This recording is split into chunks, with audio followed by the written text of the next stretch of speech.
السلام عليكم ورحمة الله وبركاته. Hello everyone and welcome back to another episode of Quran Weekly where we read the Quran in Arabic but discuss it in English. My name is Ahmad And my name is Safa. and we're happy to welcome you back to another session of Quran. For each episode of Quran, we're going to try and remember to mention that we are not experts in the field. We are not studied in the Quran. This is our first read through it. We're not linguistic experts. We don't study the Arabic language. We are Arabic natives. We have an Arabic background, but that doesn't mean that we're experts in it by any means. We are just learning about the Quran, studying it together, and sharing our learning process with you, so that you can hopefully learn with us. And that's kind of the main intent of this session. If you have any questions, comments, please feel free to leave them in the chat, in the comment section below, and I will respond as soon as I can. Do you want to add anything before we start? No, it's Cool. good. Then as usual, we always start with أعوذ بالله من الشيطان الرجيم بسم الله الرحمن الرحيم, which means I seek refuge from God, from the devil, and in the name of God, the most merciful and most encompassing. Hi Athena, welcome to the chat. Thank you to have you here. Very happy to have you on board. Hopefully you'll find today's session a bit calming, and hopefully we'll be able to work together, and then I will chat to you after the session. But thank you for joining us. Very, very happy to have you on the stream with us today. And off we go. لا خير في كثير من نجواهم إلا من أمر بصدقة أو معروف أو إصلاح بين الناس ومن يفعل ذلك ابتغاء مرضات الله فسوف نؤتيه أجرا عظيما. Okay, interesting, and I already have a controversial idea. We'll see if we can get into it. There is no good in a lot of their secret talks, their talks behind people's backs, kind of gossiping, except those who order to do charity or something good, or kindness or consolation or making amends between people. And whoever does that, seeking the pleasure of God or seeking the approval of God, then soon we will give him a reward that is great. And the first controversial idea that comes up to mind is sometimes people do good things for goodness sake rather than doing them for God's sake. And I think that also qualifies within this. Yeah. But it's saying that even if you do that for God's sake, spreading, trying to do charity, give out goodness, kindness, or reconciliation, helping people reconnect, helping people positive. You're thinking about the constructive creation of creating bonds, maintaining bonds, improving bonds. This is something that is desired. Yes.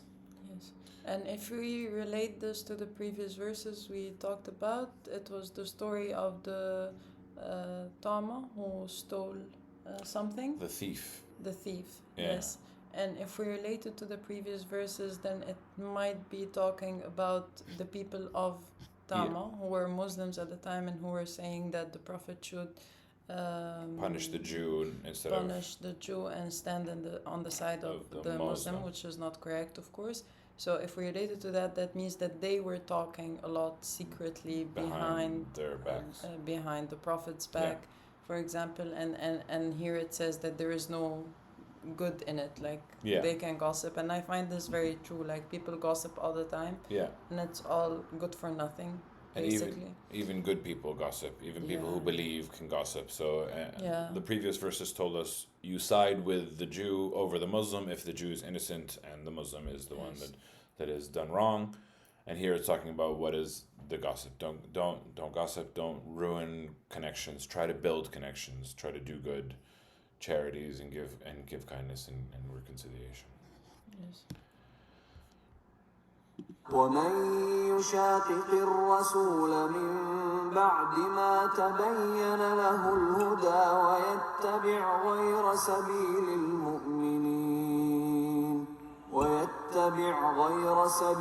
المؤمنين نوله ما تولى ونصله جهنم وساءت مصيرا. Okay, and whoever opposes the messenger from after what has become clear to them, so become clear to them the guidance. So after the guidance has become clear to them, and he follows other than the way of the believers, we will turn him to what he has turned, and we will burn him in hell. And how evil is that destination? So it's saying if you know that what you're doing is wrong and it's been made clear, yet you still kind of persist in disobeying and going against the flow, then you're going to be left to your own. You're going to be left to your own demise. Yes. And eventually you will be burnt in hell, and how evil that destination is. Yes, and in the interpretation, it also relates that to the story we talked about, because it says that this man, the thief, when it became known that he was the one who stole, he left to Mecca and left the religion.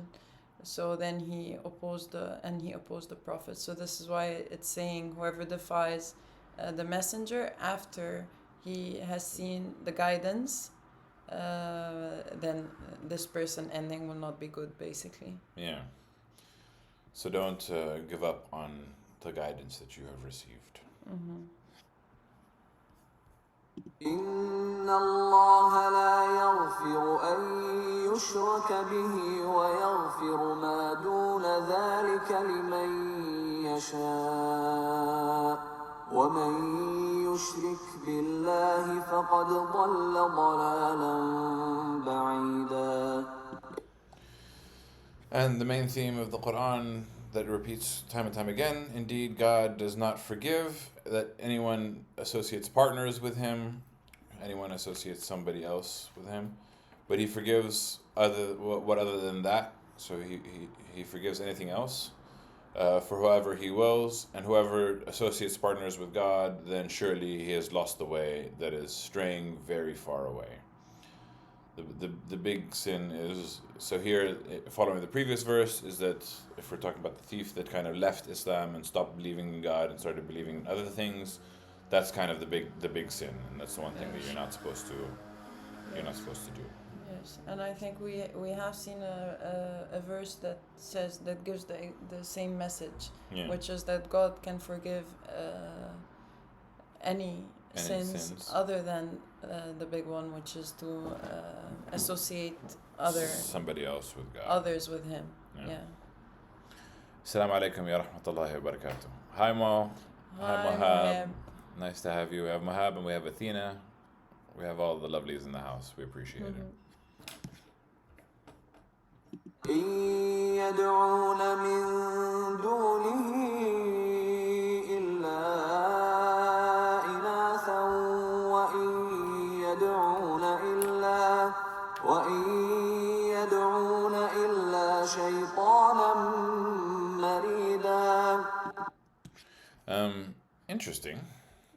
Now, following the associate partners with God, here says they invoke from beside him except females?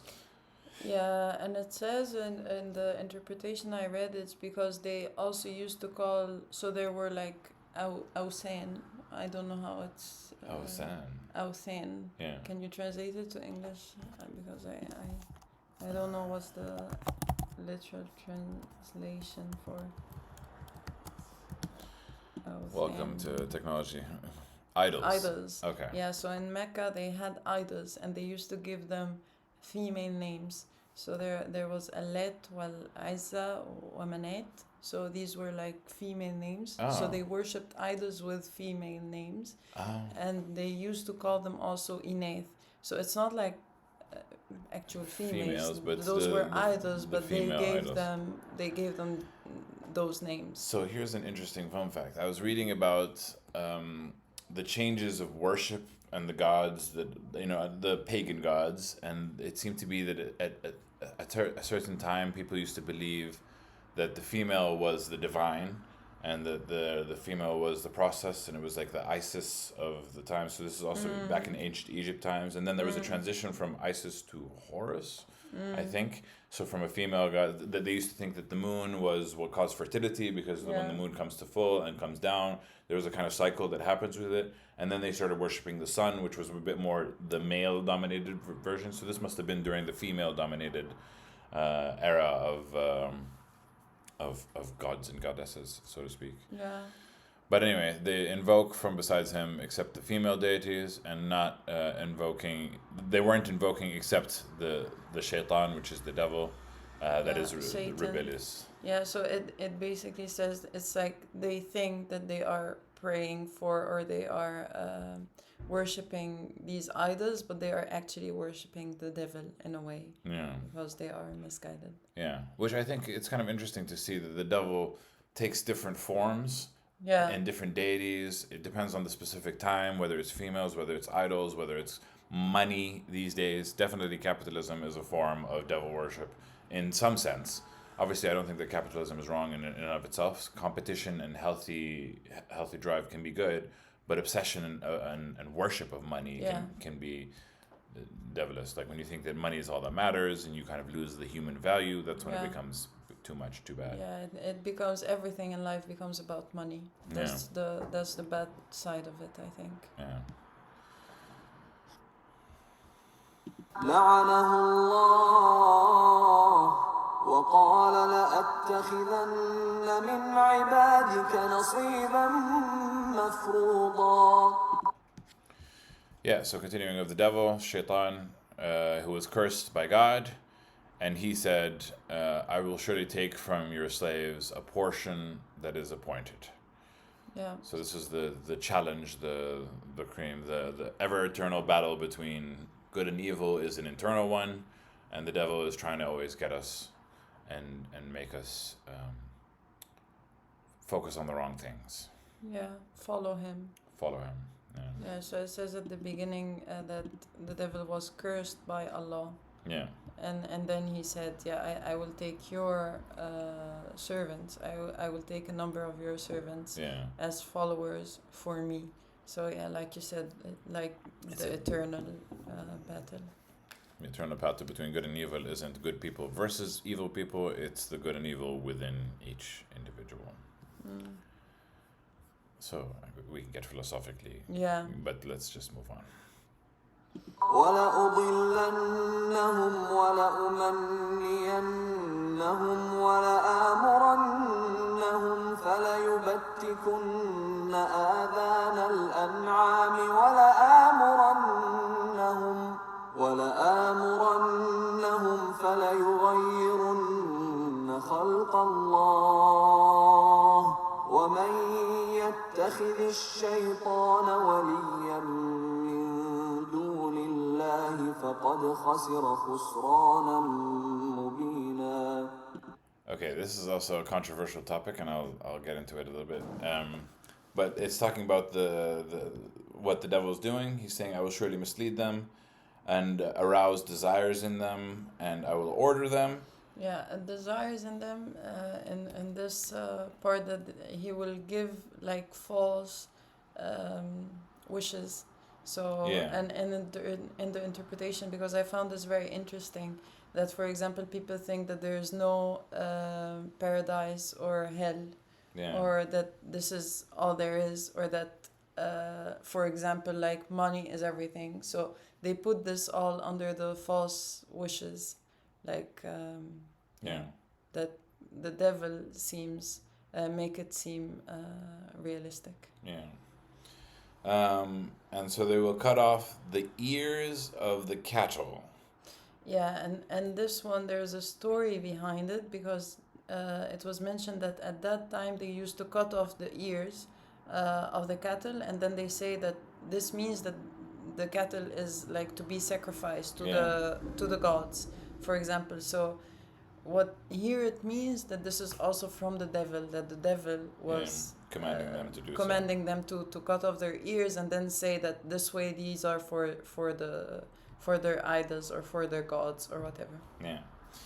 And this next verse I've heard in out of context, which is a bit interesting. And I will order them so they surely change the creation of God. And I've heard this phrase, وَلَأْمُرَنَّهُمْ فَلَيَتَغَيَّرُنَّ خَلْقَ اللَّهِ, and I will order them to change the creation of God. I've heard it being used as an anti-trans statement, saying that anybody who changes the creation of God is wrong. Following the devil. Yeah, but here it's very clearly talking about the cattle and very clearly talking about the ears of the cattle, of specifically that time for the sacrifice, and about the devil worship. And that taking the Quran out of context can be very dangerous. And it's not even taking the full ayah, it's taking like a small four words to try and create something grander, which I think is the whole point of what we're trying to do. We're trying to study the context of what it's written and to make sure that the verse's perspective is clear. There are several possible meanings for this one. So actually in the very old interpretations, like we said, it's probably was written 1,000 years ago or something. It also explained it as Khalqullah, as the religion of God. That it wasn't. They didn't relate it at all to the way we look. Yeah. They related it to. They said that this word Khalqullah means the religion of God or the way of God.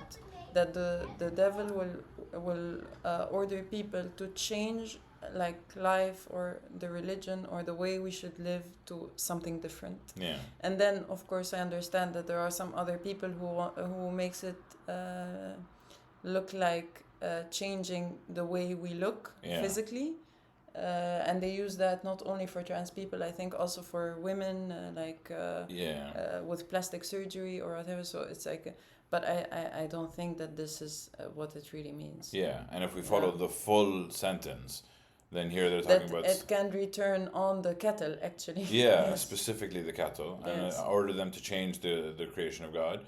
And whoever takes the devil as a friend or a guardian from without God or without God, then surely he has lost a loss that is manifest, that is apparent, that is obvious to all. Yes. So it's the dangers of, taking things out of context or missing. We have to kind of at least read the full sentence, or the full ayah, as we call it, the verse. يعدهم ويمنيهم وما يعدهم الشيطان إلا غرورا. He promises them and he arouses their desires in them, the same thing that you were talking about before. And he does not promise them the devil except deception, but ghurura also means kind of like a proud deception, it's just boasting without really having context. Yes. Yeah, it's a delusion works well, a deception works well, but it's kind of that grandeur of I know I'm right and I know it. Yes, and I actually was. It's very interesting because this is something that I just read last week, that this is all an illusion, the illusion also of what we think, we are humans reach a point that they think we think we're invincible, we are free, we are strong, we can conquer the world. I think this is all at the end also an illusion in a way. Yeah.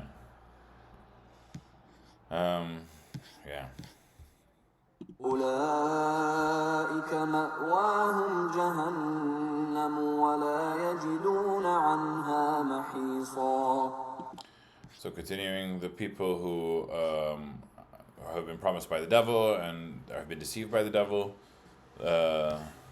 those have their abode in hell, and they do not find from it any escape.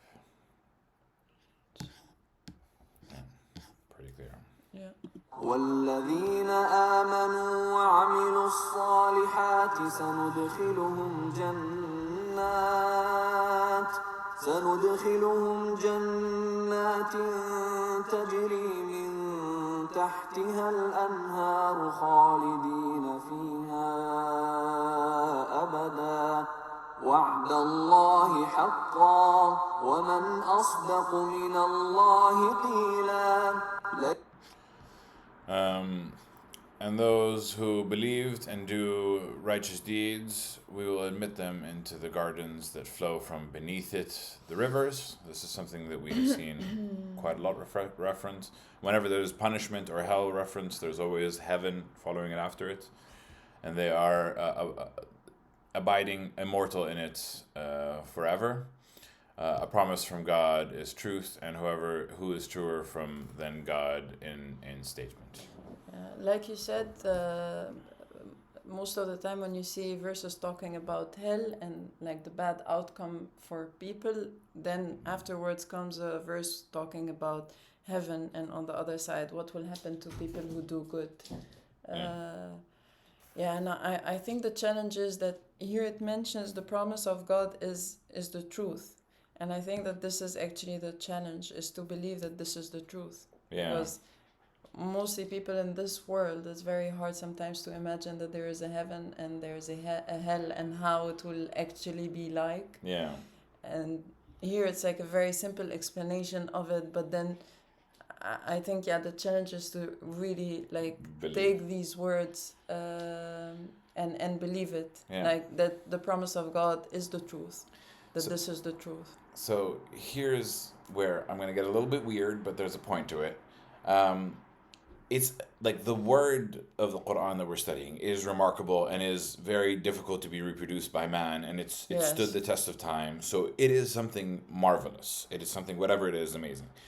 An idea, a lot of people believe in aliens. So let's take the example of, what if an alien came and produced this kind of, they have the technology to produce this kind of intelligence and shared it. And then you think about the technology that would require to do the miracles that were done by Jesus, by Moses, and like the splitting of the river, the revival of the dead. Yes. And so the more that you think about how grand these things and how marvelous all these things are to have happened, the less likely that it becomes, like the more obvious reason, they say Occam's razor, is that the simplest explanation is that there's a God. Yes. The more complicated explanation is that there are aliens who have studied the technology, who have affected water moving technology, who can bring back people from the dead. Like, it becomes more and more far-fetched if you go down the crazy path, where to the point where you're like, okay, honestly, a simpler explanation is that it's God. And believing that the truth that it's God is, for me, something that's kind of easier to deal with, because imagining the creation of the book, the revival of the dead, the walking on water, the water to wine, the like all the, I don't know if water to wine, let's not use that as an expression, but like Moses' miracles, Jesus' miracles, and the Quran, which is Muhammad's miracle. It's just, it seems more far-fetched to believe in alien life, but I also don't think that there is like substantial evidence about aliens. Yeah. That aliens really exist. But nowadays, like NASA released pictures, and a lot. If anything, in a secular society that we're living in, more people believe in aliens than believe in God, because people are like, the universe is so grand and so massive. There has to be. We can't be the only lives on the earth. And I'm like, but that's the argument that like the religious people have been saying for believing. Yeah, but actually, aliens, even if aliens exist, it doesn't mean that it doesn't contradict the fact that there is a God. Oh, sure. But for people, I'm just saying that in order to believe in the truth and believe that this is from God, I'm saying the counter argument is that believing this is from aliens, for example, because it is amazing. It is something that is beyond our ability. Aliens can do these things. If like, can cause it. So in my mind, like the more that you think about it, the less that it seems. But that's just how I've translated it. For me, it's too far-fetched to think all of this is coming from aliens. And if it came from aliens 1,400 years ago, why are we still waiting for it? And why are all the stories kind of similar? So you have the Torah, the Bible, the Quran, 3 different versions of the same truth, so to speak. Yes. It's a bit of a tangent. We shouldn't really be talking about aliens on conversation, but it's about believing in the truth. And for me, the simplest explanation is that there is a God. But the outrageous explanations are that maybe this is done completely something else. So, sorry, it was a very long tangent. And Romeo the cat is having a fight with the insect. With the fly, yes. Sorry, back to the Quran. Yes. ليس بأمانيكم ولا أماني أهل الكتاب من يعمل سوءا يجز به ولا يجد له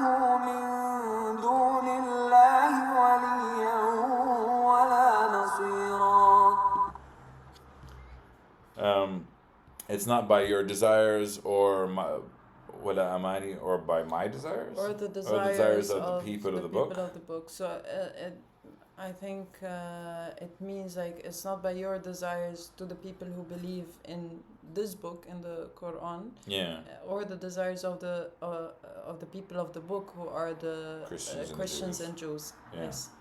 Whoever does evil will be recompensed, will be rewarded for it, and he will not find for him from besides God any protector or any helper. Yes. So divine grace is what they're using here. They're filling in. Divine grace is neither by your wishes or the people of the book. And I think that's kind of like an important fact to think about it.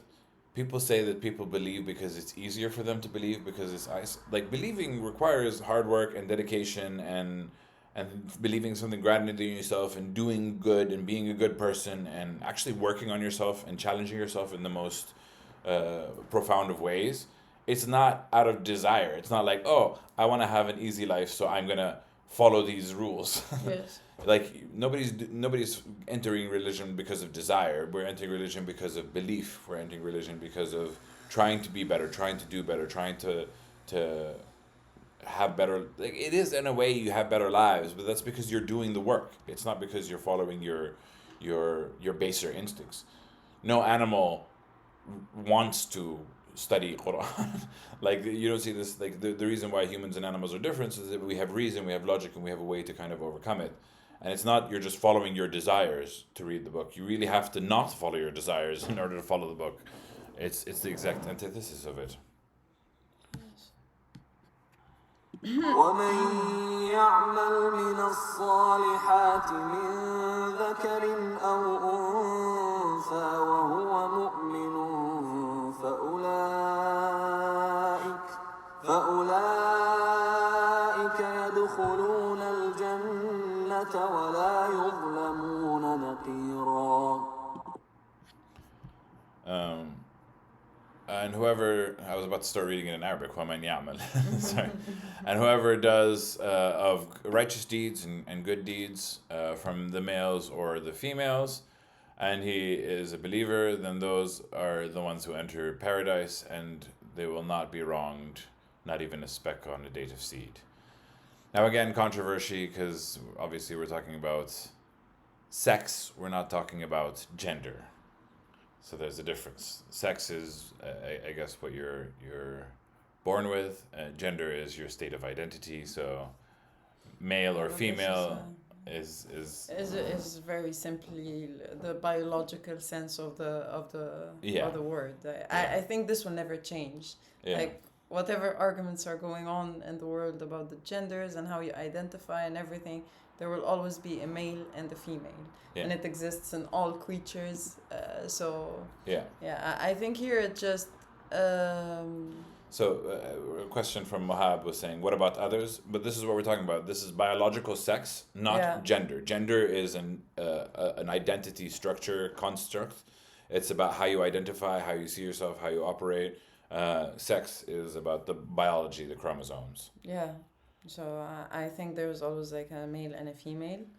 So here it's kind of like giving equality. So it says like whoever does good, whether it's a male or a female, and they have and they believe, then these people will go to paradise. And it relates a little bit to the meaning in the previous verse, because in the previous verse it says it's not by your wishes or the wishes of the people of the book. So whoever does good will be rewarded for it, and whoever does bad will have to there will be a result for that. Yeah. So here it also says like whether you're a male or a female, if you do good and you believe, then you will have your reward. Yeah. Which I agree, that's kind of the main point. We entered into a gender discussion, but here it's just saying across the spectrum, so to speak. Yeah. ومن أحسن دينا ممن أسلم وجهه لله وهو محسن واتبع ملة إبراهيم حنيفا واتخذ الله إبراهيم خليلا. Okay. And who is better in religion than those who submit their face? Again, here, aslam is the word for Muslims, but it's the meaning of the word is more important. Submits themselves, submits their face to God, and he is a do-gooder, and follows the religion of, or the way or the tribe of Abraham. Follows it upright to the most degree, and he is taken by God, and God has taken Abraham as a friend, a compatriot. Khalilan is actually it's not exactly a friend, but it's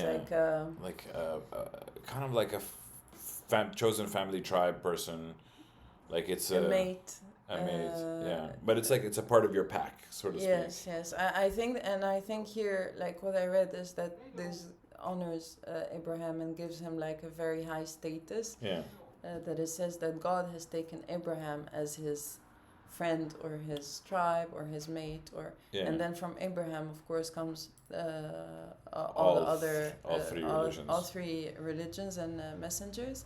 And here it goes back to the point we discussed a little bit about the truth and what is the truth, and to accept that this is the truth. It's also to accept that these people really existed, and then there was this lineage and the religions that came, and Abraham was a person who really existed, and then there were all these prophets with these messages, to accept this as the truth, and then see what that leads to. So and here, by the way, it says who's better in faith than those who submit themselves to Allah. It doesn't say Muslims, it doesn't say the Christians, it doesn't say it doesn't name a religion. It just says the people who have submitted their faith to God. And they were doing good, and good doers, and they were following the way of Abraham. It didn't also specify the way of Moses or the way of Jesus or the way of Muhammad. It says they followed the way of Abraham, and until now we call them the Abrahamic religions, like the three religions, and they all called for the same message, which was that there is one God to worship. Who created the universe and who sent messengers and who sent message to humanity in general about how this world was created and why But as you see, the Quran mentions all three and following the lineage of Abraham. And here it's mentioned to follow the way of Abraham specifically.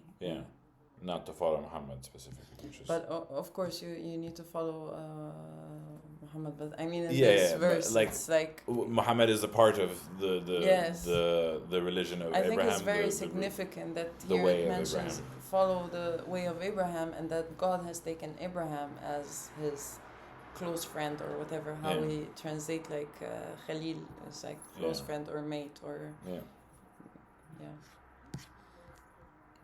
ولله ما في السماوات وما في الأرض وكان الله بكل شيء محيطا. And for God is what is in the heavens and what is in the earth, and God is capable of everything and all encompassing, fully aware of everything and fully capable of everything, and is God of everything and all encompassing. Hello, St. Just Germany. Welcome to our chat. We are reading the Quran in Arabic and discussing it in English. I hope you enjoy. Please let us know if you have any questions. Do you have anything else to say about this? No. It's just to God belongs to whatever's in the heavens and the earth. ويستفتونك في النساء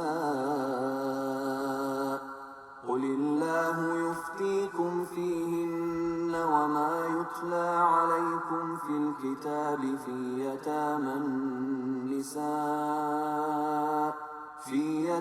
النساء اللاتي لا تؤتونهن ما كتب لهن وترغبون أن تنكحوهن والمستضعفين من الولدان وأن تقوموا لليتامى اليتامى بالقسط وما تفعلوا من خير فإن الله كان به عليما.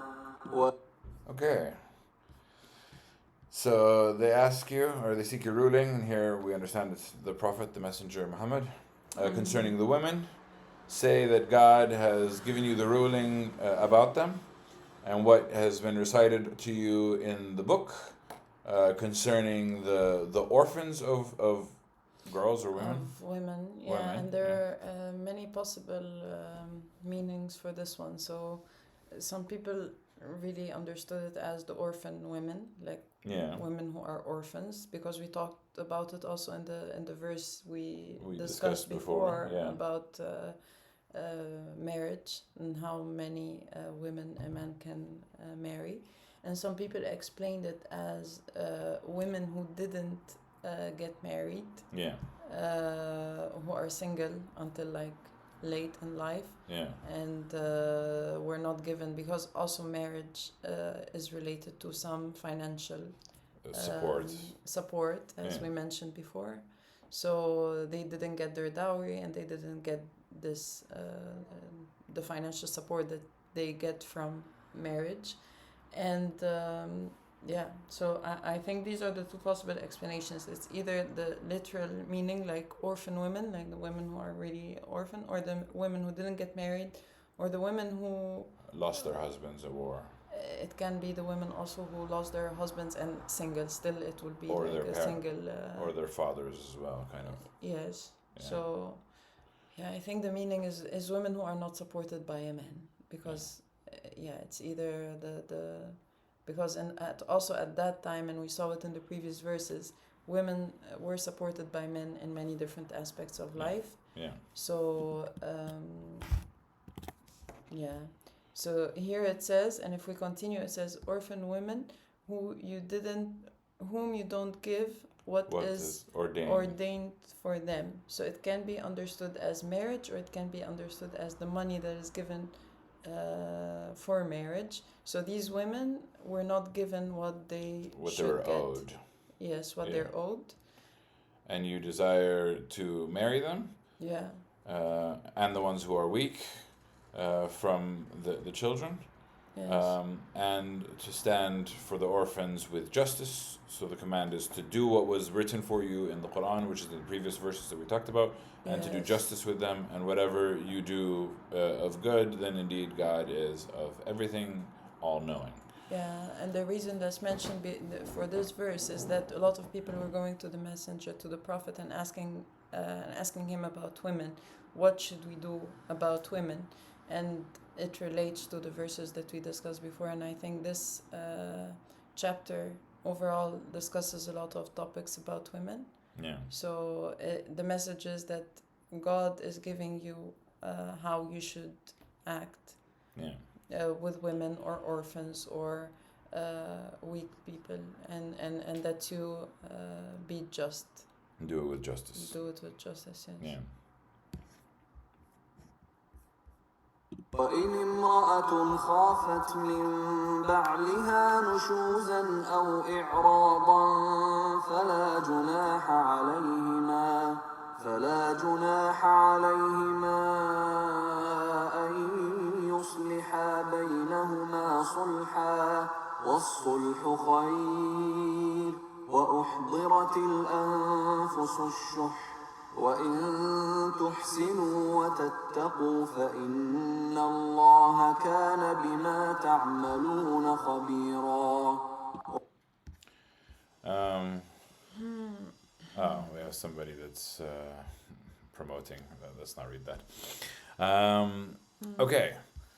So, and if a woman fears from her husband ill conduct or indifference or neglect, or dissertation, if he neglects her or leaves her. We also have a question. Are those verses all commands? Like, if in situation A, then do B? I think the Quran is a bit more complex than just in a situation A, do B. Yeah, but like in essence, a lot of the verses that we have covered so far have given examples of what to do in this case, what to do in this case, and what to do in that case. So there is a lot of guidance in the book, but there is a lot of also room for interpretation and room for difference. Definitely, yeah. It's a guide. It's not completely cohesive, but it's to answer the questions that were kind of asked primarily at the time, but see if we can kind of learn from it at the time. I think it's full of meanings, and we are not like experts. You mentioned at the beginning that we are reading it for the first time. We are actually looking into the meaning of everything, but I think it's full of meanings and it's full of interpretations, and the people who study like give different explanation for the different verses and so on. Yeah. So I mean, some prescription, but some room for improvement, and that's kind of why it's very complex, and that's why we're reading it, and this is the first read through, and we'll get through it. Yeah. But continuing the verses, and if a woman fears that from her husband ill conduct or desertion, if they're going to treat her poorly or leave her or not do what he's supposed to do, then there is no sin for the both of them, that they make terms of peace between them, a reconciliation. Reconciliation is better. Reconciliation is better. Best, yeah. And they assuage their souls by greed. Humans are inclined to selfishness, so it's kind of to know that there's a tendency for humans to be a bit more self-centered. But if you do good and you fear God, then indeed God is of what you do all aware. So here it's saying that if a woman fears neglect or indifference, there's no blame on either of them if they seek it. If they seek a fair settlement, because humans are prone to greed, selfishness, or not doing right. Yeah, and this is in contrast to the previous verse that we saw also about a man when he's afraid that the woman has ill conduct or not behaving in the right way. So here is for the woman, when a woman is worried that her husband is not behaving well or is not giving her justice. And I read the reason for this verse is that a woman went to the prophet. She was like older, and then her husband, when she got older, he married a younger woman and then was neglecting her. So then it's talking about this case. So if the woman sees that the husband is not doing her justice, then it says there is no blame on them, that they try to find reconciliation between them. The best way is that they stay together and find a way forward. Yeah. But there's no sin if they make terms of peace. Yeah. And find reconciliation. Yeah. And find a conciliation. But in the previous verse it was mentioned, of course, divorce is also allowed in Islam. So. Yeah. أحضرت الأنفس الشح. So if they are not able to make peace, it says that also souls become greedy, because people can each hold on to their rights, like the woman and the man are each holding on to what they need. Yeah. And then in that case, probably maybe it would lead to a separation. Yeah. But if you do good and fear God, then God is of what you do all aware. Yeah. So in the earlier verses in this chapter, we talked about what do you do if the woman, if there's neglect or problem from the woman's side, what's the process. Here is what's the process if the man is neglecting or not doing his part. So it's trying to be all-encompassing, but again, it's not covering everything. It's just general guidelines of how to conduct marital affairs.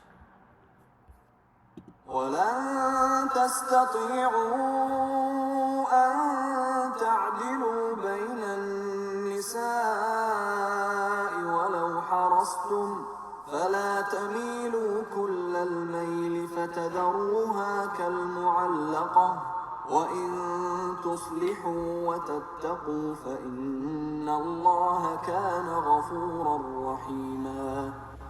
Interesting phrase. Because it says, and you will never be able to deal justly between the women, even if you desired. but do not incline all the inclination. Do not incline to all inclination, and leave her like a suspended one. And if you reconcile and you fear God, then if fear indeed God, then God is oft forgiving and oft merciful. Yeah. Is this guidance in the Quran exhaustive, or are there other sources in Islam for guidance? So that's a very complicated answer. The Quran is the fixed guidance that has been around for 1,400 years. It hasn't changed. There are a lot of interpretations of the Quran. There are a lot of judgments, and a lot of people within the Muslim culture follow leaders and what the leaders have said of stuff that is not within the Quran. So there are a lot of guidance for it. That doesn't necessarily mean that they are correct or they are just. Some of them are correct and good, and some of them are a bit too extremist or prejudiced against a specific sector of people. So we're studying the Quran because it's the Word of God, and that kind of separates from the judgment of man. But there are other sources in Islam for guidance, and there are other people, and there are a variety of, when you go to different countries or different locations, you get different kind of perspectives. We're trying to understand what the word is and build from there, I think. But back to the verses. Here it's saying that you won't be able to do justice between the women. I think here it's talking about the case of if you have multiple wives and you're not doing... I think it's related to the story I mentioned for the previous verse, that a woman went to the Prophet complaining that her husband married a younger woman and was neglecting her. Yeah. So I think it's related to that. And it also relates to the verse that we read previously about having multiple wives. Yeah. So the condition for that was to do justice among all the wives. And here it says you will never be able to do justice between the women, even if you were careful. لو حرصتم means even if you were careful. It's not if you desired, if you were even careful about it. Even if you try to do complete justice, then you will not be able to do that. So don't be inclined all the inclination. And then here, I think this is a very nice sentence. And then leave the other one like the suspended. And I see that actually in the people around me. Yeah. That sometimes, I find it an interesting word, like suspended one. Like in marriage, sometimes it happens that... Yeah, they're trapped inside a marriage where they're not cared for, but they're not leaving, but they're not taken care of. So it's... Yeah, they're like trapped or suspended or like just on pause in a way. And if you reconcile and fear God, then indeed God is oft forgiving and most merciful. The way that I understand it in the context of the whole chapter, this is suggesting that you don't marry multiple wives. Yes, I agree. It's saying that, you can't do it in the case of, and again, it was the marrying multiple wives was brought up in the case of orphans or it was mentioned right after that, either war orphans or people who have lost their fathers, their caretakers, because again, this was a time of providing. And here it's, the advice is not to do it. But people don't read the full chapter, I think. They just take the one part that says you can marry multiple wives and run with it. I think if you take the full meaning, yes, basically. So the first verse said you are allowed to have multiple wives on the condition that you do justice between them all. And here it says you will not be able to do justice between them even if you were careful and you tried. Yeah. And you did your best. So then don't do it. I mean, it's hard enough to do right by your partner, wife, husband, when you have one person. It's hard enough to do right by them, and they have all your attention and focus. So let alone having multiple partners and wives. This is very interesting. But I think there is a reason why it's like it's a little bit open, and this is why when we got the question like, is it like in situation A then just do B? I think also the Quran leaves like a place for people to think and try to apply what they know and keep the basic principles, like you need to be just, you need to do good, you need to Yeah, so I think there is also a way, some space for people to think how they can achieve that in the best way possible. If anything, the Quran talks about the conditions to break marriages, to break relationships, to like the limits and the boundaries, but then obviously within it, there's so much freedom to kind of interpret it and focus. So it's mostly the if situation A, break the bond, break the marriage, how to separate justly between you. But being a human and being successful at it is very difficult in and of itself. It's hard to have a guide for humanity exactly. Interesting. The Quran does not recommend multiple wives. Cool. Well, that's from our perspective. We're not making any claims. Yeah. This is just what we understood. Let's also be careful with saying statements like that. And we're not telling you how to believe it. We're just telling you what we understood from it. Yes. Yeah,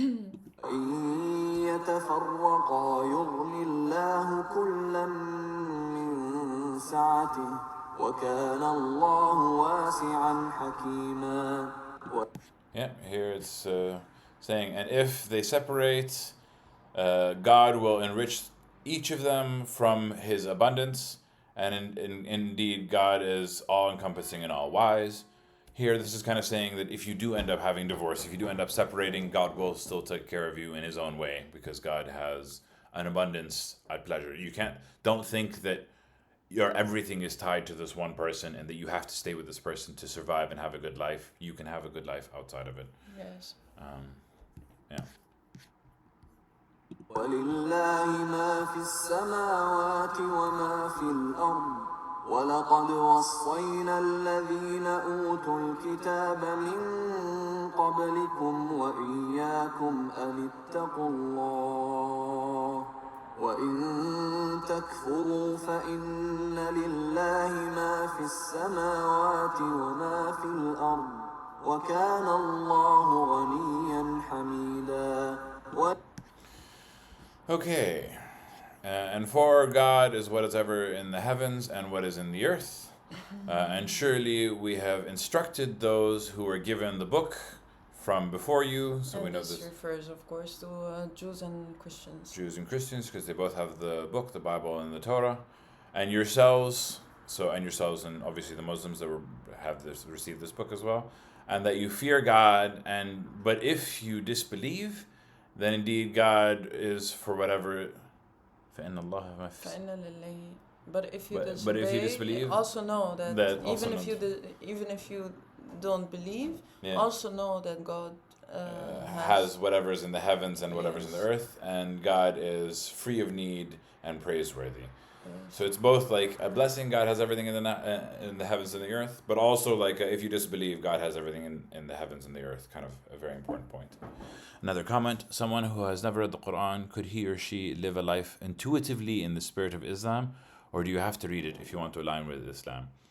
Also, what about other texts like in Judaism and Christianity? Can they add something to the Quran in your view, or are they deviating from Islam? Okay. Very big questions, but I appreciate them and they're very good, and I would like to comment on them a little bit. We're not going to be able to answer them holistically because they're such huge questions. We can share our opinions on them, but let's take them question by question. Yes. Could he or she live a life intuitively in the spirit of Islam if they've never read the Quran? I'd say yes, you can. Yes, of course, but it helps. I think that reading the Quran helps. I think it's like it's knowledge. It gives you knowledge, and it gives you it gives you faith, and it makes you believe more. Yeah. And living a good life. Like sometimes people want to be good people, and some people succeed in being good people. Some people succeed in being fair and being kind and being great without the Quran. So you're able to succeed with it. But if you are struggling with life, or if you're struggling with any part of it, then it's good to have a source that helps guide you in the right direction. So yes, you can achieve it intuitively in the spirit of Islam, but if you find yourself stuck or if you find yourself blocked, as most humans do inevitably at one point in our lives, we always struggle. We always don't know what the right thing is to do. And it's not to say that every time you don't know what the right thing is to do, you go to the Quran, you'll find the right answer. But it's just an added way of trying to be a good person, trying to do fairly, trying to see a different perspective. And the more that we read the Quran, the more that we see how fair it is, how it pushes you towards doing good and being honest and being fair, and so it helps align it. You can do it intuitively, but using the Quran would help. Yes. Or do you have to read it if you want to align with Islam? It would help you to, if you want to align with Islam, reading the Quran would be very useful, very, very beneficial to it. Yes, and if you have never read the Quran, I believe it would be difficult. And I don't know if you speak Arabic or not, but if you don't speak Arabic, then it might be difficult. But there are a lot of sources that you can use. Like I'm reading the interpretations. You can read the interpretations in English, or you can listen to us. We're also trying to do the same. We're also trying to understand it. So I think you can find people who are trying to do the same thing. For your reference, St. Just Germany, I have a YouTube channel. Same name as my Twitch channel, Preach Araba. So YouTube, Preach Araba. You'll find all of these episodes we posted. This episode will be posted in about 3 to 4 weeks online. But you have, if you go to my channel, you go to the playlists, there is a Quran playlist where we just talk about this, and I would highly recommend it. You also had questions about, what about the other texts like Judaism and Christianity? So this is a nuanced answer. The Quran... We will not agree on the answer, but you can answer first. The Quran mentions the Torah and the Bible are books that were sent from God, but the understanding that we have is that they've been altered since their original state. So there are some benefits to reading them, but it's hard to know what is right, what is correct, what is still in its original format. Like for instance, we know that the Bible gets updated. First of all, it's been translated twice, and it's a combination of books. So there are some parts of it that are holy and good, and some parts of it that are not. And for us, it's too big of a question to answer whether or not you should read them for the benefits. I'm sure there are benefits, but it's just too big of a question for us to be able to answer now. Yeah, and honestly, in my opinion, I think that the Quran should have most of the it should be the last message. So, in my opinion, I don't think that you need to go to the previous texts, even though we believe that these were messages coming from God, but we believe that they were changed over time. So it's hard to really find the truth in it. Yeah. And then your last question is, or are they deviating from Islam? For me, the way that I'm taking it is I'm taking Islam as the unchanged word of God, because it's in the same language, it's the same origin since 1,400 years ago.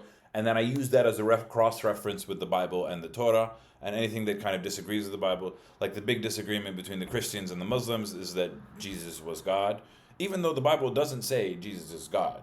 Yeah. It's just understood that Jesus is God through context, which for me is a crazy mental jump. So that in the Quran it says there's only one God, but God, and he has no son, and he has no. So there is a deviation from Islam based off of the understanding of Christians, not necessarily based off of what is found in the Bible. And I use the Quran as a cross-reference, as a firm fixed point to kind of compare the two. For now, only German and English. I don't plan on reading the whole Quran, but I'd like to watch the stream for some insight. Cool. This is not our usual stream time. We usually stream on Saturdays at 10:30 a.m. So if we talk about 2.5 hours ago, we usually start. We're based out of Amsterdam, so 10:30 a.m. Amsterdam time, which is Central Eastern time. And so if you catch us on Saturdays is usually when we do it. But yeah. Can you give me my phone, please? Oh, sure. Okay, I'm gonna continue. Yep. ولله ما في السماوات وما في الأرض وكفى بالله وكيلا. Okay. And again, a third repetition. If you repeat it twice, repeating it thrice makes sense. And for God is whatever is in the heavens and whatever is in the earth. And sufficient is God as a disposer of affairs, a person who is watching over it, who's making sure that, who's just watching. Like, you can trust God in the affairs of man.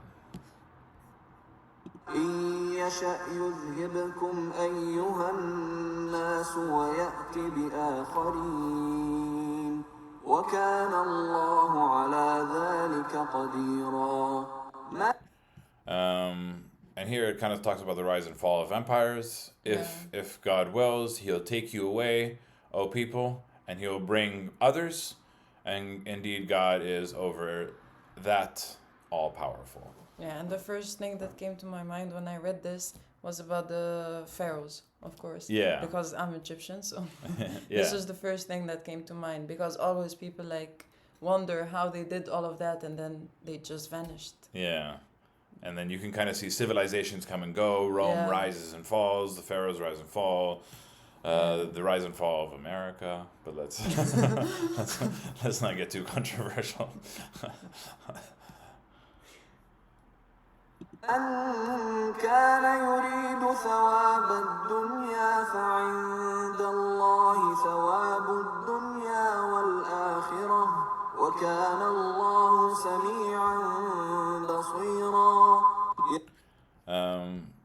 Okay, interesting. He says, whoever wants the reward of the world, the earthly rewards in this life that we're living now, then with God is the reward of the world, the reward of the world, and the hereafter. So it's saying, come to God, even if you're seeking worldly pleasures, come to God, pray to God, ask for forgiveness. God has both. God has both. The heavens, the earth and the heaven, our current life and the afterlife.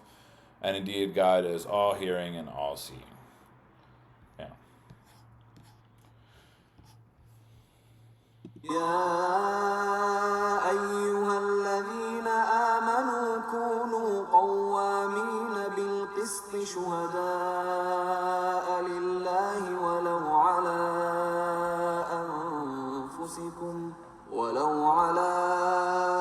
أنفسكم أو الوالدين والأقربين إن يكن غنيا أو فقيرا فالله أولى بهما فلا تتبعوا الهوى أن تعدلوا وإن تلووا أو تعرضوا فإن الله كان بما تعملون خبيرا. That sounded really beautiful. Yeah. Comment. You mentioned good people. I like this phrase I came across. It was stated in Christian context. It's not a museum for good people, but a hospital for the broken. Would you say Islam is also like a hospital for people in need who are struggle? No, I don't think so. I think it's more encompassing. I think the Quran is for the broken, but it's also for the healthy. It's also for the person who is doing well. It's also for the person who's struggling. Yes. That being said, if you're struggling and you're praying and you're doing good, there are a lot of benefits that you're going to get from it. But it's also important to not just be for the broken. It's also important for you when you're doing well to be mindful of God and to think of God and to do righteous things and to do, because it's easy to be sinful or it's easy to be neglectful or it's easy to be egotistical when things are going well for you. And if you're just thinking from the perspective that we're only for the broken, then people only pray when they need God, and then when they don't need God, they don't pray, and then that kind of creates a hypocrisy in a way. So we'd say Islam is not just for those who struggle; it's for all. Everyone. It's for everyone. And I think that everyone in their lives at some point they will struggle, and at some point they will be doing good, and they. Yeah. So it's for all. It's for every time, for all the times. It's also, I think, to give a more holistic view of life and the world. It's the way I see it is that it talks also about how you should treat other people, even if you're doing well. Even for rich people, you should pay for the poor. So it gives you a sense that it's not about how I'm doing, like I'm a good person and I don't care about everyone around me. No, you should, because it's all in the end, everyone is related in a way. And I think it's not a message specific only to Islam. I think even in other philosophies or in other religions, it's also that you do not exist in isolation. It's not that I'm good so I don't care and I can do whatever I want and I don't need to have any rules or any guidance or any moral compass. If everyone would follow Islam, how would the world look like in your view? Honestly, the word Islam means peace, and it creates a sense of community. It says that the strong should provide for the weak. It said that you be kind, that you fair, that you even look at beggars in the street and kind of treat them with kindness and dignity and respect. And give them and help them, support them if you have more money. The only times that we've encountered fighting in the Quran and the prescribed fighting is only if people are fighting you in terms of self-defense and fighting. And as soon as people stop fighting them as well. Like the idea and the purpose and the focus of Islam is to bring about peace, to bring about internal peace and external peace. And how do we achieve that? Through a variety of guides and concepts. Yeah, and I think what is also a bit unique about Muslims and the way we look at this world is that we don't think of this world as the end. Yeah. So Muslims believe that there is an afterlife. So and that's why you have to do good. You do good even when you're doing well. You give a part of your like assets and values that you've accumulated, and you give charity and you pay alms tax, because the whole point is you're not living just to have a good life. It's not about just here now. You're living to have the overarching part of your life. You're not just living so that you can have good wealth and good surroundings. You're living so that you can make the world a better place, and so that you can have a reward as a result. Because if you're working towards heaven, then you tend to be a good person in this life, because you're trying your best to make the best choices, and you're not just trying to do what's best for you. You know what I mean? It switches the perspective from I need to do what's best for me to I need to do what's best for the world.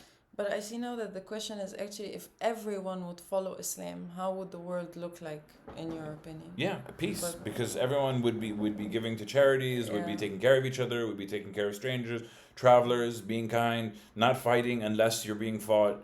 If everybody did this, not fighting unless you're being fought, no more wars. But I think also the problem is that everyone follows Islam in a different way. That's the problem in this world. So if we assume, like hypothetically, that everyone would follow Islam in the correct way, and that would be an ideal world, I think. But that's also a challenge in and of itself.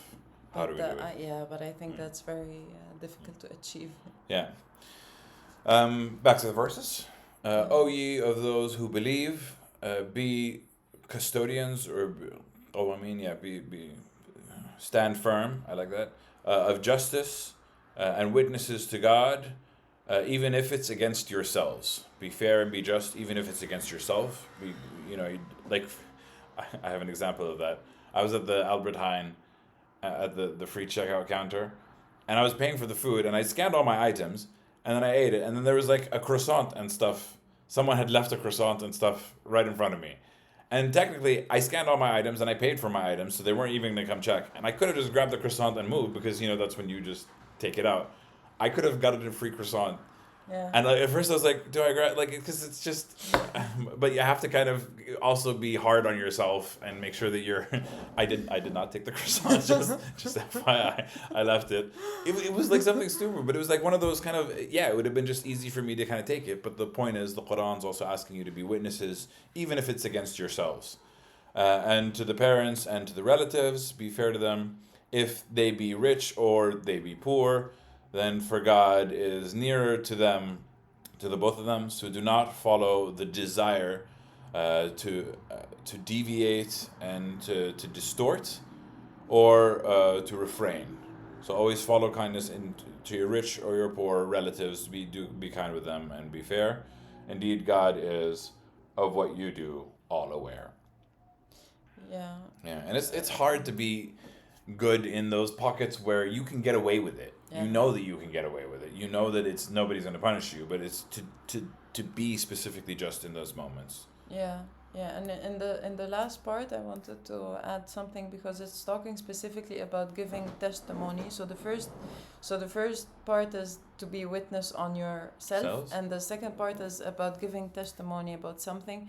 So here the English translation, I think, is good. If you distort the testimony or refuse to give it, then in this case, know that God knows. God is aware of what you do. So if God is aware of everything. So and testimonies can hold damaging rewards if you say the wrong thing, or if you blame the wrong person. Then يا أيها الذين آمنوا بالله ورسوله والكتاب الذي نزل على رسوله والكتاب الذي أنزل من قبل ومن يكفر بالله وملائكته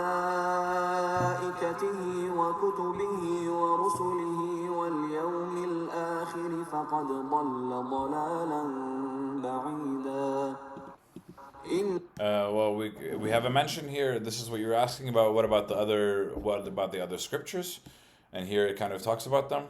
O ye of those who believe in God and His messenger, and the book that has been revealed upon His messenger, and the book of which has been revealed from before, and whoever disbelieves. So the book that He has revealed from before talks about the Bible and the Torah.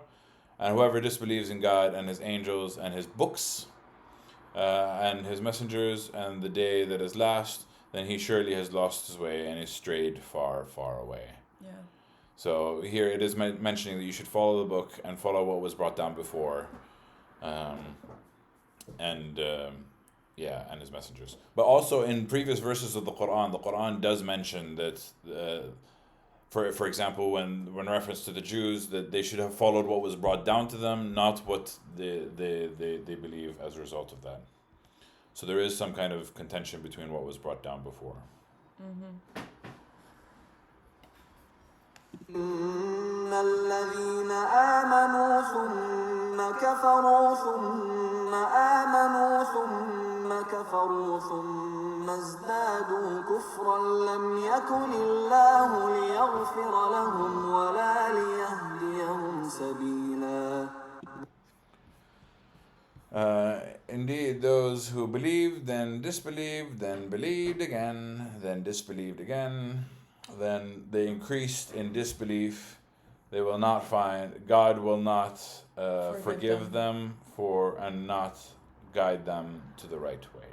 Yeah, and I think it's related also to the previous verse that says God can forgive everything except for associating other gods with Him. And here specifically is talking about specific people who believe and then disbelieve and then believe and then disbelieve. We can also relate it to the story of the thief, who when it became known that he was a thief, he then reverted back to disbelief. Yeah. Or the hypocrites who believe and then they show that they believe and then they go to disbelieve, and then they can also have other intentions for that. So here it says that God does not forgive being associated with other idols or gods.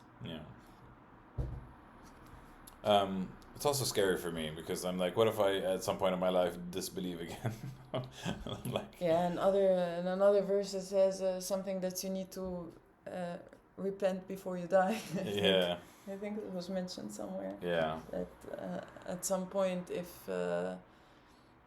if you go back into believing, then God is forgiving. But if you revert back to disbelieving and then increase in disbelief and then you die in disbelief, then I think this is the problem.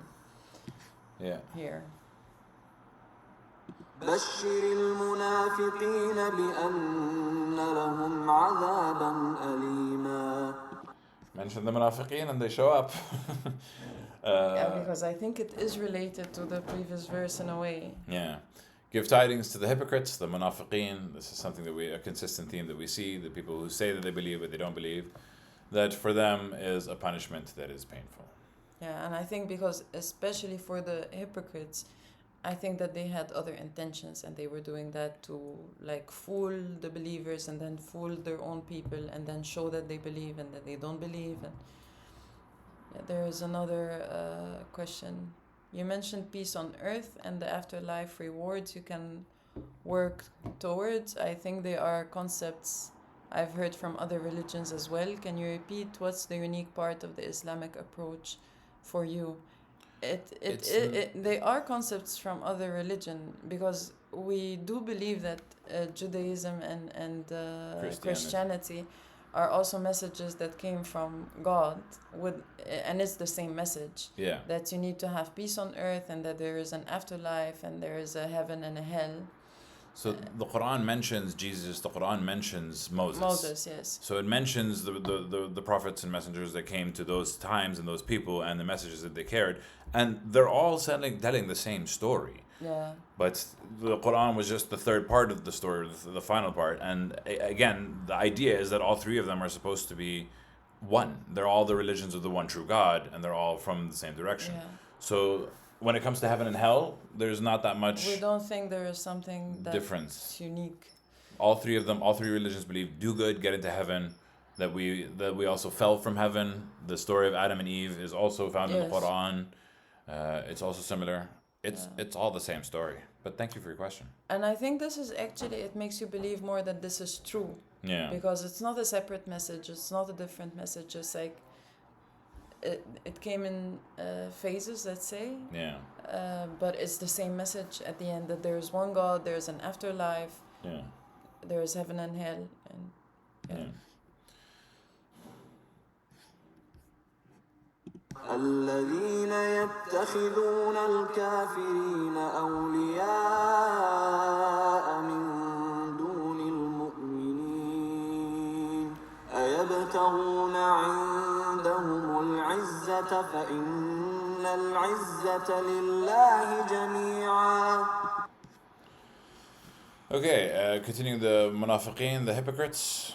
They're the ones who take the disbelievers as allies instead of the believers. Do they seek with them the honor? But indeed, honor is for God, for all. Sure, all honor and power belongs to God. Yeah. So here it's just choosing who your allies are. Do you choose the non-believers, or do you go with the believers? Because you're choosing for honor. Yeah. وقد نزل عليكم في الكتاب أن إذا سمعتم آيات الله يكفر بها ويستهزأ بها فلا تقعدوا معهم حتى يخوضوا في حديث غيره إنكم إذا مثلهم إن الله جامع المنافقين والكافرين في جهنم جميعا. Okay, what to do if people are disrespecting the Quran? Yeah. And surely it has revealed to you in the book that when you hear the verses of God being rejected with it or being ridiculed in it, then do not sit with them until they engage in a conversation that is other than that. Indeed, then you are like them, and indeed God will gather all the hypocrites and the disbelievers in hell all together. So if you believe, then believe in it completely and wholeheartedly, and don't sit with people that are mocking or disbelieving. Yeah, and I think in general that people should respect other people's religions. Yeah. So even if I don't believe in it, but you should not go around ridiculing verses that people believe are sacred. Yeah. I think. الذين يتربصون بكم فإن كان لكم فتح من الله قالوا ألم نكن معكم وإن كان للكافرين نصيب قالوا ألم نستحوذ عليكم ونمنعكم من المؤمنين فالله يحكم بينكم يوم القيامة ولن يجعل الله للكافرين على المؤمنين سبيلا. Yeah, so the hypocrites are the ones who are waiting for you. They're waiting for you, then... If there is victory, then if you are victorious or if you win a battle... Yeah. They say, in that case, they say, weren't we with you? Like, we are with you. We also believe we're with you. If you win, they're like, yeah, we were with you. We're supporting with you. Yes, and then if you lose and the disbelievers are victorious, then they would say, we have advantage over you, or we are better than you. So it's just the idea of these hypocrites, what they do. Like, if you win, I'm with you. If you lose, I'm against you. It's like, I don't really believe in anything. I'm just seeing who will. But here, I think they were talking this to the kafirin. They said to the kafirin, we have advantage over you, and we protected you from the believers. So, but they switch sides to working with the non-believers, essentially. Yes. And God will judge between you on the day of resurrection, and never will make for the disbelievers over the believers away. Yes.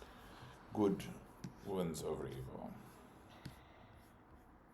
إن المنافقين يخادعون الله وهو خادعهم وإذا قاموا إلى الصلاة قاموا كسالى يراءون الناس ولا يذكرون الله إلا قليلا. Yeah, continuing the description of the hypocrites. Indeed, the hypocrites are the ones that deceive. They seek to deceive God, and He is the one who deceives them. And when they stand for prayer, they stand lazily just so that they can show off to people that they're praying, and they do not remember God except for a little. Mm-hmm. Yeah. Which is just a horrible way of continuing the description of the hypocrites. Yeah, exactly. مذبذبين بين ذلك لا إلى هؤلاء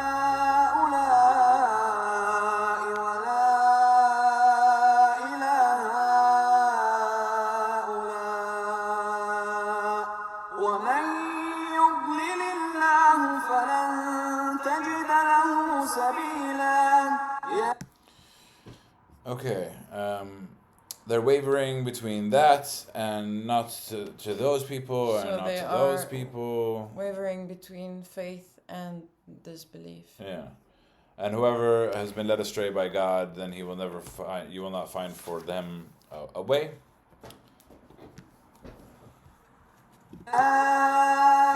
أيها الذين آمنوا لا تتخذوا الكافرين أولياء من دون المؤمنين أتريدون أن تجعلوا لله عليكم سلطانا مبينا.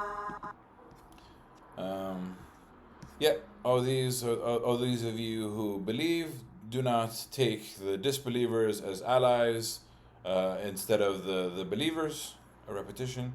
Do you wish that you make for God over you an evidence that is clear? Would you like God to have solid proof against you? So make sure that you choose the right people.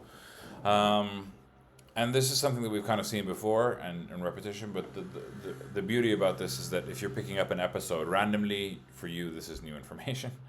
Don't take the disbelievers as but I think also the context is different. Like what do you mean the context is different? Of the verses. So when it comes in this chapter, the context of this verse is different than the context where we've seen similar verse in different chapter. It might be that the message is the same in a way, but when you put it within the context of the whole chapter and the previous verses, I think it gives a slightly different meaning. Yeah. إن المنافقين في الدرك الأسفل من النار ولن تجد لهم نصيرا. Yep, so here indeed the hypocrites are in the depths that are the lowest from hell, the fire, and will never find for them any helper. So they're the lowest of the lows. The ones, like, it's better to disbelieve outright than to say that you believe and then disbelieve, really. إلا الذين تابوا وأصلحوا واعتصموا بالله وأخلصوا دينهم لله فأولئك مع المؤمنين وسوف يؤتي الله المؤمنين أجرا As usual, following punishment, there's always the exception and the ones that are exempt, except for those who repent and correct themselves and hold fast to God and are sincere in their religion for God, then those are with the believers, and soon will be given from God, the believers, a reward that is great. So repentance is always acceptable. You can always do right. You can always, it's never too late to change unless you're dead. ما يفعل الله بعذابكم إن شكرتم وآمنتم وكان الله شاكرا عليما. And what would God do by punishing you? What would God gain by what would God gain by punishing you? Like, what would it be in it if you were grateful? If you were grateful and you believed, and indeed God is all appreciative and all knowing. So it's saying that if you do good, even if you did bad before, it's a part of it's God will forgive you, and God gains nothing by punishing you if you believe. So believe. That puts the end of our conversation. Hey James, we'll talk to you in a second. But as usual, we always end the Quran with Sadaq Allah al-Ali al-Azim, which means trusted is the word of God that is all high and almighty. And we'll do one last question before we leave. Has your concept of God changed over time? Like, do you think you have a clearer image after reading the Quran or talking with other Muslims? So we were raised Muslim, so our understanding of what God was kind of shaped at an early age. But reading the Quran actually changed my idea, because I think that what Muslims do and think, and the traditions and the community gives you like very superficial understanding of everything. Yeah.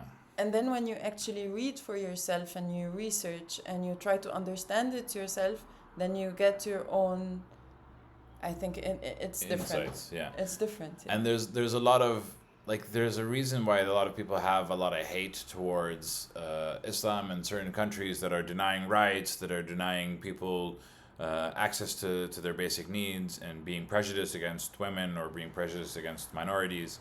So if you don't read the Quran, you kind of assume that those ideas and principles are a part of what God is doing. Yes, and you have a lot of prejudice because of what you have seen people do. Yeah. So reading the Quran is kind of a way of attuning yourself to the higher power and realizing that a lot of the judgment, the racism, the hate comes from the people, not from God, which makes it easier to connect to God. That being said, I left Islam for about 15 years. So I wasn't sure, because I'd seen so much things that I didn't really agree with and didn't understand. I kind of walked away from it. And it only took me a long cycle and dealing with death and coming back to it. It was like a wake-up call, and I needed to believe in God again, and then coming back into reading it. So I needed to start from belief to come back into the religion. So belief came to me, and then I started okay, so let me try and see if I can make sense of it, because I had a lot of problems with my view on Islam and with my view on God. But now reading the book after I chose to believe is kind of sorting out a lot of the prejudices that I have. For instance, the multiple wives thing. I always thought it wasn't fair that men can marry multiple wives, but women can't marry multiple husbands. Yeah. But then, the more that you read the Quran, the more that you're realizing that the recommendation is not to do it, because men are not going to be able to be just even if they're trying to do it. So the more that I read it, the more that it's sorting out a lot of those conflicts that I thought I had with religion. Also, being a homosexual man, there are some parts of it that I'm sure are going to get to that are quite difficult, but I have a perspective on it. I'm going to take it step by step, and it's improving my relationship with God to read the Quran, to see what's in it, to learn, aside from the racism, aside from the general understanding of what is right and what is wrong. It's good to kind of learn that because it's so it's improving our relationship with God. Yeah, and I think about talking with other Muslims. I think that Muslims are different in their understandings of Islam and of Quran and of the verses, and when you read the Quran, there are so many different interpretations and so many different ways that people understand, and people follow the different meanings. So I think it's very important that you read it for yourself. And at the very beginning, in the first video we made, we mentioned that there is no one interpretation of the Quran, because we think that God didn't intend it to be this way.